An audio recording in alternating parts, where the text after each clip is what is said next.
받았으니 이는 모든 성도의 기도와 합하여 보좌 앞 금제단에 드리고자 함이라.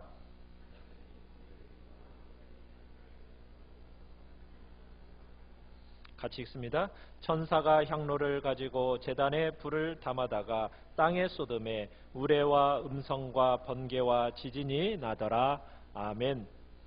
오늘 말씀의 제목 같이 한번 읽어보겠습니다. 시작. 성도들의 기도. 성도들의 기도라는 제목으로 말씀을 나누고자 합니다. 우리가 요한계시록 5장에서 6장까지 우리가 살펴보면서 요한은 7인으로 봉한 두루마리, 그 두루마리에서 처음 6인을 떼는 장면, 그 장면을 우리가 보았습니다. 자, 그 인을 떼시는 이가 누구였습니까?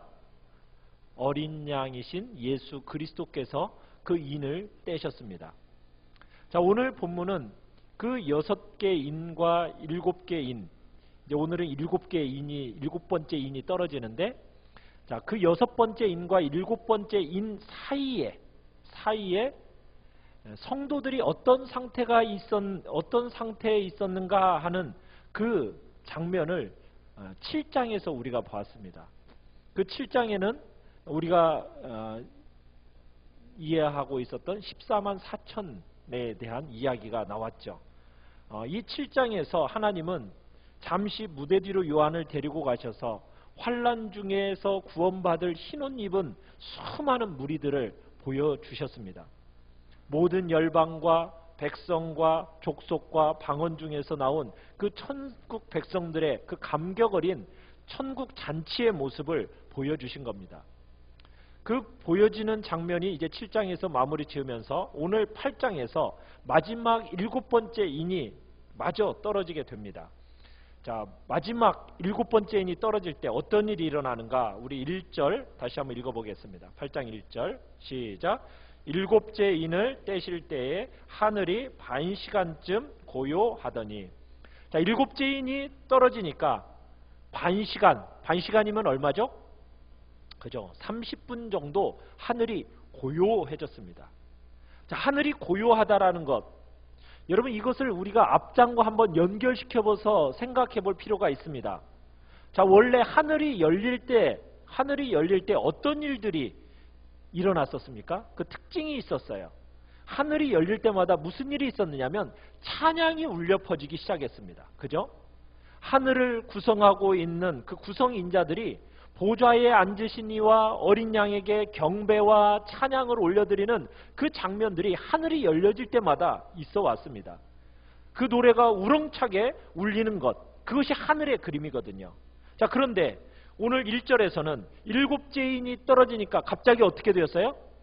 조용해진 겁니다. 조용해진 거예요. 노래와 찬양이 그렇게 우렁차게 울려 퍼지다가 갑자기 소리가 딱 하고 멈춘 거예요. 얼마 동안? 30분간 고요한 정적이 흐르는 겁니다.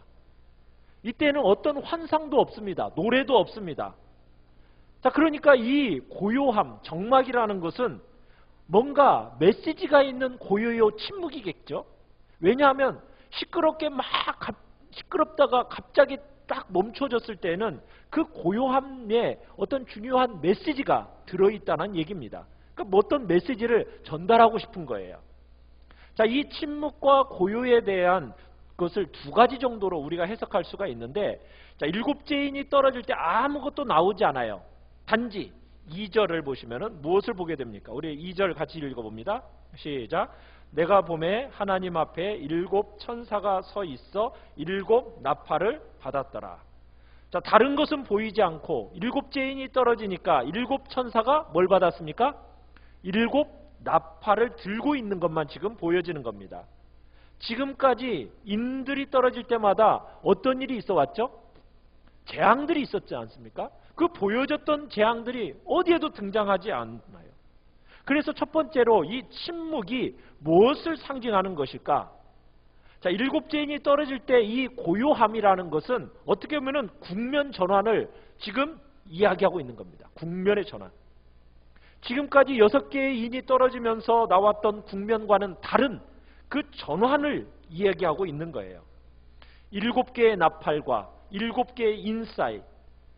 자, 7개의 나팔이 등장하기 위해서 지금 침묵을 하고 있는 겁니다. 제가 처음에 7인과 7나팔 그리고 7대접을 이야기하면서 이게 시간적인 배열이라고 했습니까? 아니라고 했습니까? 시간적인 배열이 아니라고 얘기를 했었어요. 이건 시간적인 순서를 따라 된 게 아닙니다.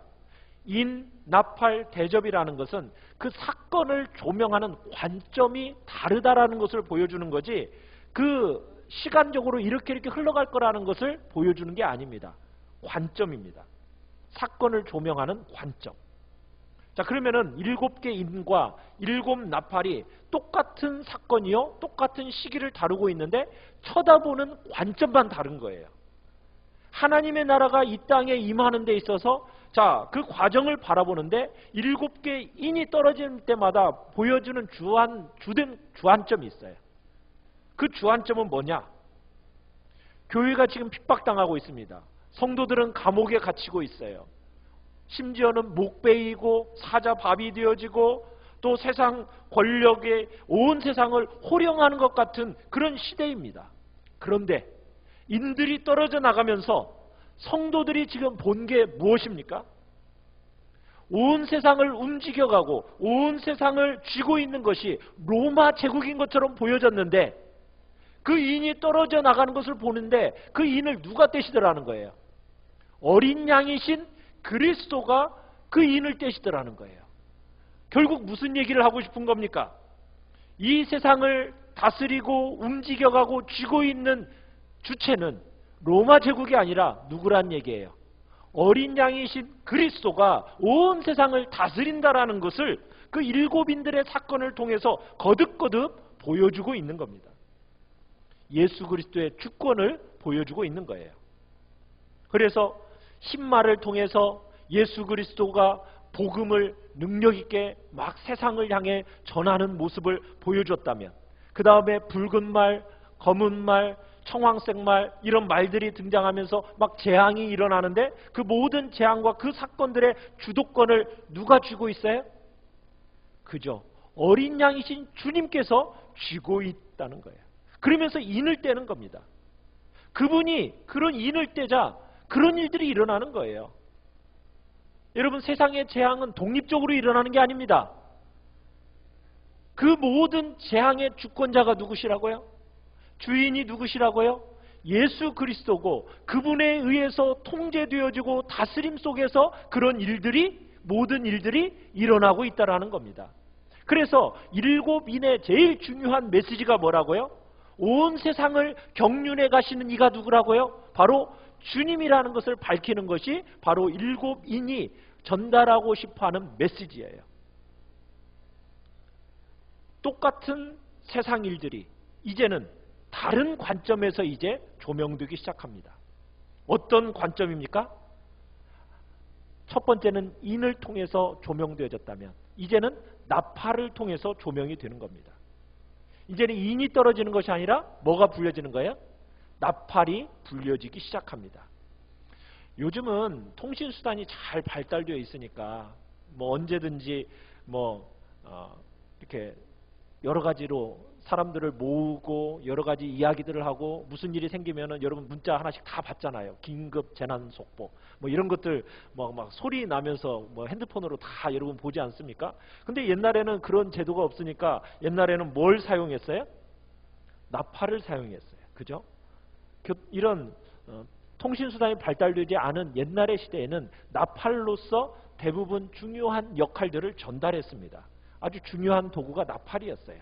나라에 중요한 결정이 있을 때마다 사람들을 불러 모으기 위해서 사용했던 도구가 바로 이 나팔입니다. 또 구약에서는 귀중한 하나님의 말씀이 선포될 때마다 사람들의 주의를 집중시키기 위해서 사용됐던 게 바로 나팔을 불어서 사용했어요. 어떤 상황을 대비시키고 어떤 상황에 대해서 경고하기 위해서 나팔을 널리 사용했던 겁니다. 자, 세상에 여러 일들이 일어나는데 세상을 움직여 가시는 이가 주님이세요.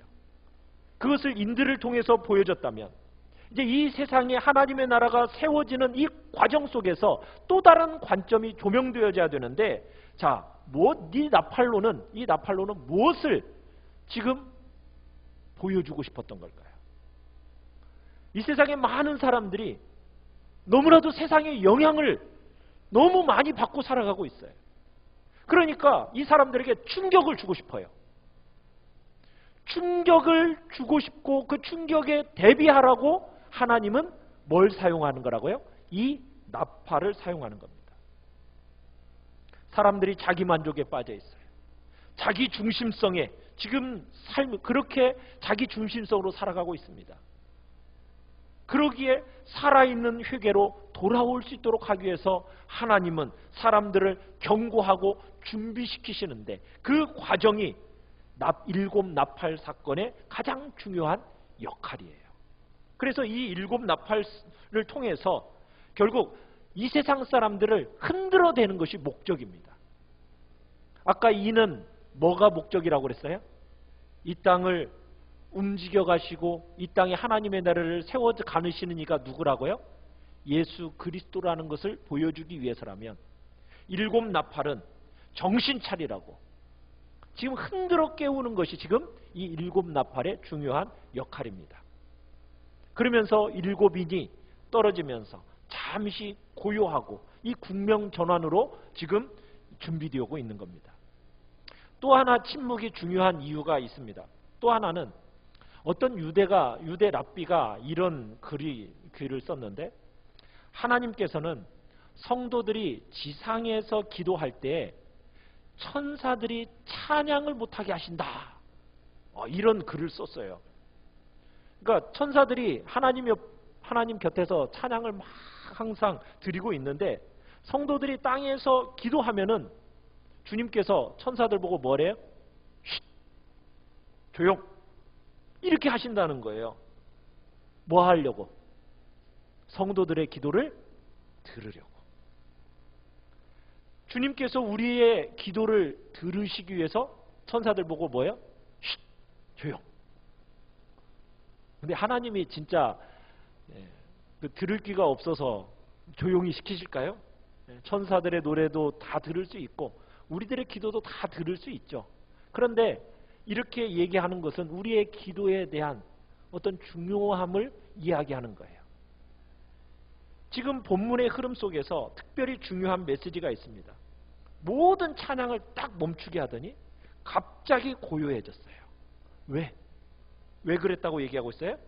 거기에서 뭐가 나오고 있어요? 4절처럼 성도의 기도가 나오고 있어요. 성도의 기도.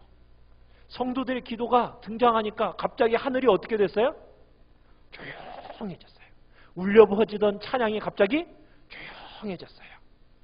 막 계시가 계속 주어지고 있었는데 갑자기 그 계시가 환상이 멈추어졌어요. 모든 주의와 시선을 어디에다 지금 집중시키고 있는 겁니까? 땅에서부터 올라오고 있는 그 성도의 기도에다가 집중시키고 있는 거예요. 그러면서 침묵이 등장하고 있는 겁니다. 일곱째 인을 떼면서 지금 역사의 절정으로 넘어가고 있는데 이 역사의 최고의 절정의 지점 중에서 하나님께서 모든 것들을 딱 조용하게 시키시더니 아무것도 안 보이게 하시고 하나에만 집중하게 하신다는 거예요. 그 하나가 뭐라고요? 교회와 성도들의 기도입니다. 땅에서 주님을 신뢰하고 주님을 의지하면서 고난의 길을 가면서 대가를 지불하면서 믿음의 길을 달려가면서 드리는 그 성도의 기도를 하나님은 듣기 위해서 모든 것들을 하늘 성가대를 멈춰서게 하시더라는 거예요. 지금 막 어마어마한 계시들이 막 열리고 있잖아요. 그런데 그것마저도 어떻게 하는 거예요? 딱 멈춰 세우더니 뭐라 하는 거예요? 기도를 들으신다는 거예요. 여기서 이 30분 이 반 시간이라는 이 기간, 이 시간이 원래 하나님의 제단에 향을 피워 올릴 때 걸리는 시간이 30분이라고 합니다. 그러니까 이 반시라는 개념이 이 시대 속에 교회들에게 있어 구약 성경을 잘 알고 익숙해 있는 성도들에게 있어서 30분이라는 이 시간이 뭐라는 것을 딱 가지고 있었던 거예요. 제단에서 향을 피워 올리는 데 걸리는 시간. 자, 향은 뭘 상징한다고요? 우리가 5장 8절에 읽었었죠. 5장 8절로 한번 가보십시오. 요한계시록 5장 8절 한번 읽어보겠습니다. 시작. 그 두루마리를 취하심에 네 생물과 24장로들이 그 어린 양 앞에 엎드려 각각 검은고와 향이 가득한 금 대접을 가졌으니 이 향은 그렇죠, 성도의 기도들이라. 그러니까 향은 기도를 상징하고 있는, 성도의 기도가 역사의 종말이 가까워지면 가까워질수록 모든 관심의 초점으로 맞추어지고 있다는 사실이에요. 성도가 지상을 살아가면서 드려지는 이 기도가 아주 결정적인 거라는 겁니다.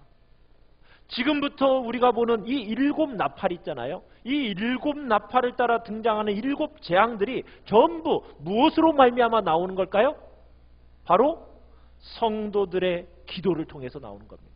땅에서 고난을 통과하면서 드리는 그 성도의 기도의 응답으로 말미암아 바로 이 땅의 종말의 마지막 심판이 진행되어진다는 거예요. 하나님의 구원의 그 경륜의 완성이 바로 이 성도들의 기도와 함께 성취되어져 간다는 사실입니다.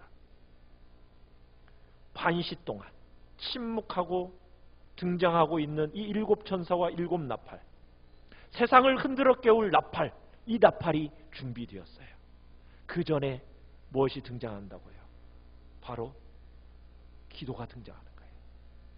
우리 3절에서 5절을 다시 한번 읽어봅시다. 3절에서 5절, 8장 3절에서 5절입니다. 시작. 또 다른 천사가 와서 제단 곁에 서서 금 향로를 가지고 많은 향을 받았으니 이는 모든 성도의 기도와 합하여 보좌 앞 금 제단에 드리고자 함이라.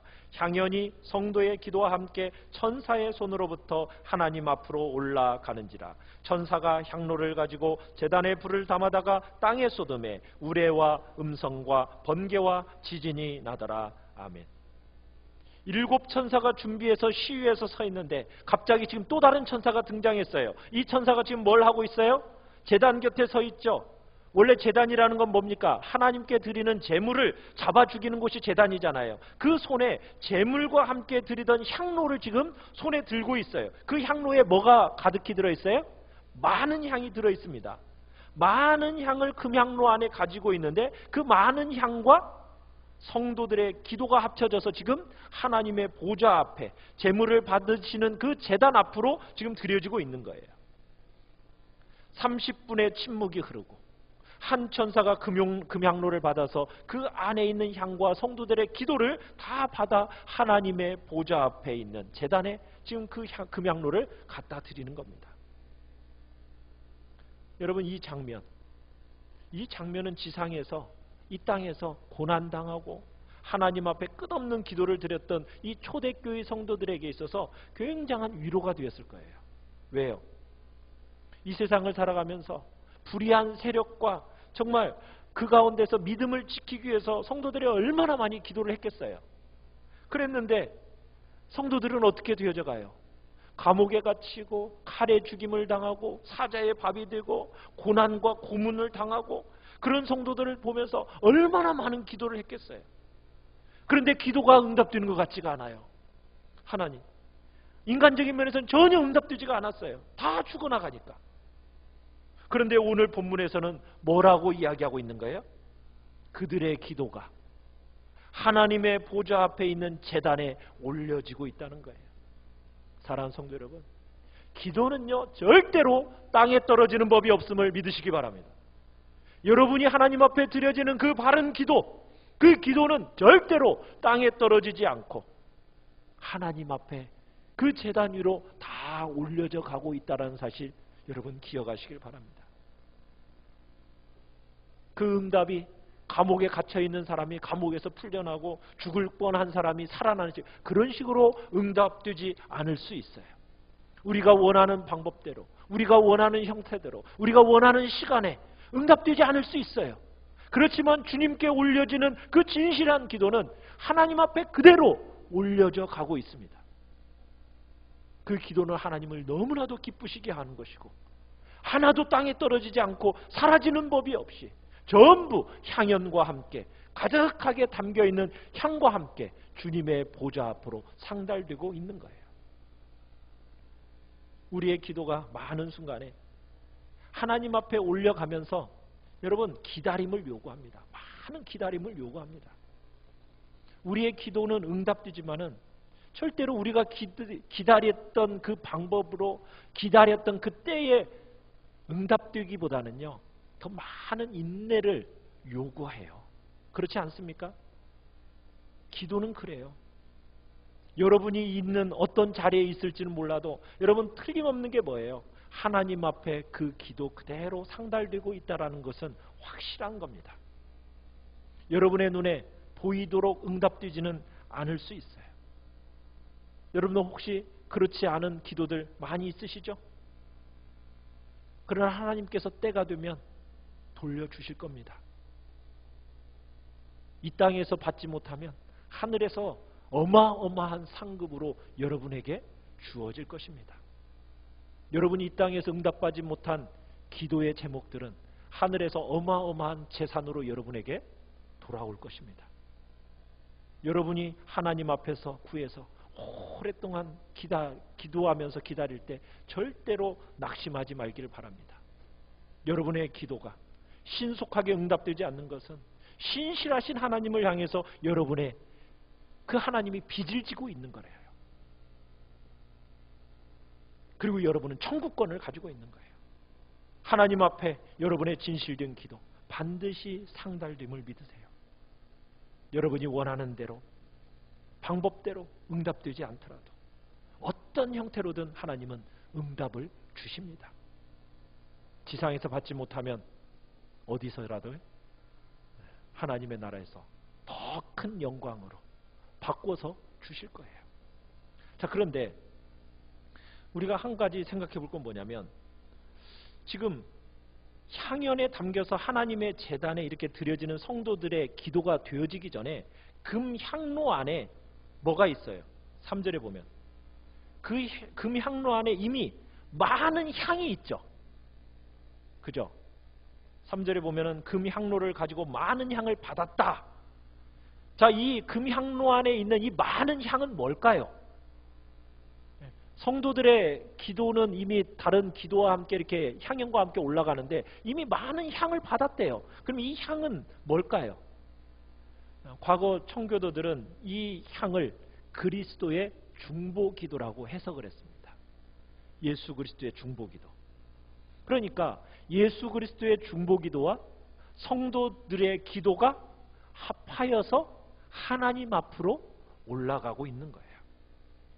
하나님 앞에 다 상달되고 나면 놀라운 일이 일어납니다. 예수 그리스도의 중보기도와 성도들의 기도가 그 담아놓은 그 향로를 이제 어떻게 했어요? 5절에 보니까 그 향로를 뒤집어 버리죠. 그죠? 거꾸로 쏟아버리죠. 그랬더니 어떤 일이 일어났어요? 5절에 우레와 음성과 번개와 지진이 나더라. 자, 우레와 음성과 번개와 지진, 이게 무엇입니까? 종말론적인 심판을 상징하는 거예요. 하나님의 최종적이고 하나님의 종말론적인 심판을 이 단어로 상징하고 있는 겁니다. 세상을 심판하는 도구로 바꾸어서 이 땅의 심판이 행해지고 있다는 거예요. 이것은 우리에게 있어서 아주 중요한 상징적인 그림을 보여주고 있는 겁니다. 종말론적인 모든 심판은 지상을 살아가는 성도들이 고난 가운데 드려지는 그 기도와 직결되어 있다는 거예요. 이 세상에 임하는 하나님의 심판, 경고, 나팔소리 전부 뭐와 관계가 되어 있다고요? 바로 고난의 삶을 살아가면서 신실하게 하나님의 이름을 구하고 하나님의 이름이 영화롭기를 간구하면서 하나님의 나라가 이 땅에 임하기를 간구했던 그 성도들의 기도, 이 기도가 마지막 날에는 종말론적인 심판의 도구로서 그대로 사용되어진다는 사실입니다. 여러분이 이 땅을 살면서 흘렸던 많은 눈물과 사랑하는 사람들을 위해서 드렸던 그 기도, 여러분 종말에 세상을 심판할 근대로 연결되어진다는 것, 여기서 우리는 보고 있는 겁니다. 세상을 향한 심판과 고난 중에 교회와 성도가 드려진 기도가 연결되어 있어요. 심판과 재앙을 내리기 전에 하나님께서 뭐 하고 계신다고요? 성도들의 기도를 먼저 듣고 계신다고요. 온 세상을 조용하게 만들어 놓고 성도들의 기도를 먼저 들으시는 거예요. 그리고 나서 뭐가 시작됩니까? 7 나팔이 울려 펴지기 시작하는 거예요. 7 나팔은 왜 울려 퍼지는 거예요? 세상에 잠들어 있는 그 영혼들을 일깨우기 위해서, 깨우기 위해서. 그래서 하나님이 나팔을 불어대기 시작하시는 거예요. 여러분들이 이제 첫째 나팔, 둘째 나팔, 셋째 나팔, 이 나팔들을 보면서 이 땅에 여러 환난과 재난들이 일어날 때 여러분 그 재난을 바라보는 여러분 눈이 열려야 됩니다. 왜 하나님이 이런 재난을 허락하시는가? 왜 그런다고요? 잠들어 있는 우리의 영혼을 일깨우기 위해서 하나님이 나팔 소리를 부르시는 거예요. 구원의 역사 속에서 고난받는 성도들의 이 기도가 구원의 역사를 이루어가는 데서 아주 중요한 동인의 하나로 지금 역할을 하고 있는 겁니다. 그렇기 때문에 사랑하는 성도 여러분, 기도에 대해서 여러분들의 눈이 혁명적으로 바뀌어야 돼요.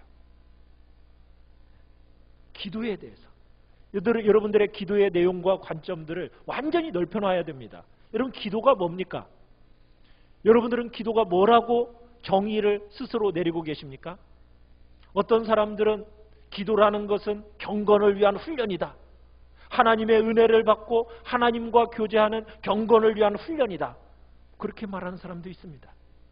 어떤 사람은 기도라는 것은 하나님을 전심으로 의지하는 가장 중요한 표현이다. 예, 맞는 말입니다. 하나님이 하늘로부터 부어지는 그 은혜와 축복을 받는 가장 중요한 통로, 그게 바로 기도다. 그렇습니다. 다 귀한 기도의 정의입니다. 그런데 오늘 본문에서 기도는 무엇인가? 세상을 흔들고 온 세상을 뒤집어 엎는 진짜 능력의 근원이 바로 기도라고 성경은 오늘 정의하고 있는 겁니다.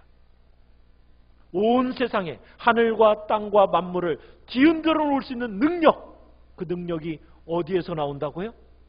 바로 성도들이 이 땅에서 드린 그 기도를 통해서 나오는 거예요. 향연을 거꾸로 뒤집어 놓으니까 그것이 온 세상을 뒤집어 엎는 하나님의 권능이 되고 있다는 거예요. 여러분의 기도가, 성도들이 이 땅에서 드리는 그 기도가 온 땅에 하나님의 나라를 세우는 향재료로 사용되어지고 있다는 사실을 기억하시길 바랍니다. 우리가 이 세상을 살아가면서 우리는 너무나 이 능력의 근원인 분명한 하나님의 능력들이 있는데 이것을 인식하지 못하고 우리는 살아가고 있어요. 우리의 눈에 보이는 세상의 권력과 힘을 가지고 교회를 무시하고 성도들을 핍박하는 그 사람들 앞에서 우리는 너무나도 연약한 자인 것 같아요. 그런데요, 여러분들이 드려지는, 성도들이 드리는 그 기도 하나하나가 하늘에 상달되어서 마침내 하나님의 나라를 세우고 완성시키는 결정적인 도구요, 통로가 된다는 사실 여러분 믿으십니까? 여러분의 기도에는 그러한 놀라운 능력이 있습니다. 여러분들이 이 세상을 살아가는 동안에 여러분의 기도가 더디게 응답될 때 혹시 낙심한 분 혹시 계십니까? 여러분의 기도가 더딜지라도 반드시 응답될 줄 믿고 여러분 하나님 앞에 부지런히 여러분의 기도의 담력을 잃지 않는 훈련을 하시기를 간절히 바랍니다. 어떤 사람들이 이렇게 얘기해요. 기도 응답은 즉각 이루어지는 것이 능력 있는 기도라고. 성경에 그렇게 얘기하지 않아요. 여러분, 기도는 그런 게 아니에요. 우리의 신앙에 중요한 게 뭐예요? 여러분 성경을 읽어보면 읽어볼수록 중요한 게 뭐던가요? 인내입니다. 인내. 기다림입니다. 주님 앞에서 성도의 연단과 인내와 기다림이 성도의 삶에 있어서 가장 중요한 결정적인 요소라는 것을 성경은 끊임없이 이야기하고 있거든요.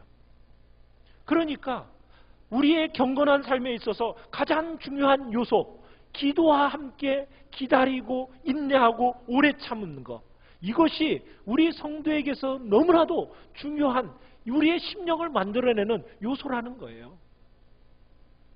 즉각 응답받는 것이 무슨 어떤 영역의 강함을 이야기하는 게 아닙니다. 즉각 응답받지 못하면은 무슨 하나님한테 사랑받지 못하는 존재. 여러분 그렇게 생각하면 절대로 안 됩니다.